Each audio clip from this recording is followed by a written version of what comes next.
Salam para Bestletters sekalian dimanapun Anda berada, terang kemuliaan Tuhan bersamamu. Kita perlu mengerti kuasa Paskah dalam kehidupan kita yang mampu membangkitkan kehidupan kita sebagai umat Tuhan. Saya sedikit jelaskan tentang sejarah Paskah itu, dimulai dari bangsa Israel ketika keluar dari Mesir sebelum tulah ke-10, yaitu adalah Tuhan menulah anak sulung, baik manusia atau hewan di Mesir. Dan bangsa Israel sedang diperbudak di Mesir, di daerah Goshen, dan Firaun tidak mengizinkan bangsa Israel keluar dari Mesir karena mereka adalah menjadi budak-budak yang membuat piramid Sphinx di Mesir. Dan dalam Keluaran 12, 21-23, lalu Musa memanggil semua tua-tua Israel serta berkata kepada mereka, "Pergilah ambillah kambing domba untuk kaummu dan sembelihlah anak domba Paskah. Kemudian kamu harus mengambil seikat hisop dan mencelupkannya dalam darah yang ada dalam sebuah pasu, dan darah itu kamu harus sapukan pada ambang atas dan pada kedua tiang pintu. Seorang pun dari kamu tidak boleh keluar pintu rumahnya sampai pagi.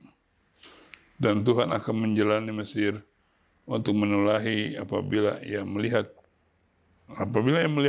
darah pada ambang atas dan pada kedua tiang pintu itu, maka Tuhan akan melewati pintu itu dan tidak membiarkan pemusnah masuk ke dalam rumahmu untuk menulah."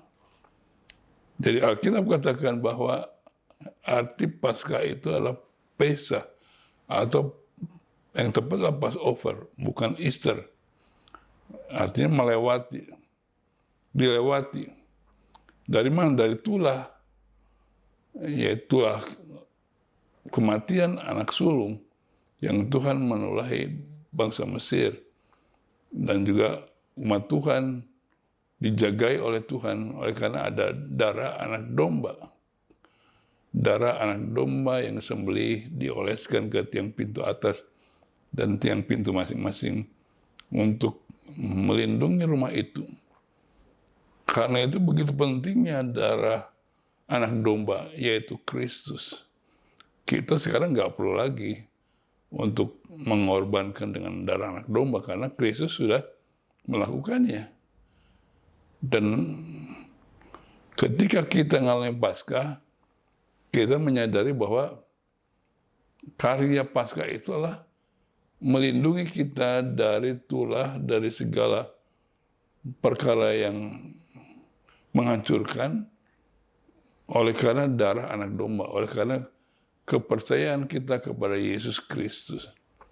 Dan itulah yang harusnya kita senantiasa jaga, apalagi dengan sekarang, di mana virus segala macam yang walaupun katanya mau berhenti, tapi sebenarnya virusnya kan tetap ada gitu kan, walaupun nggak kelihatan.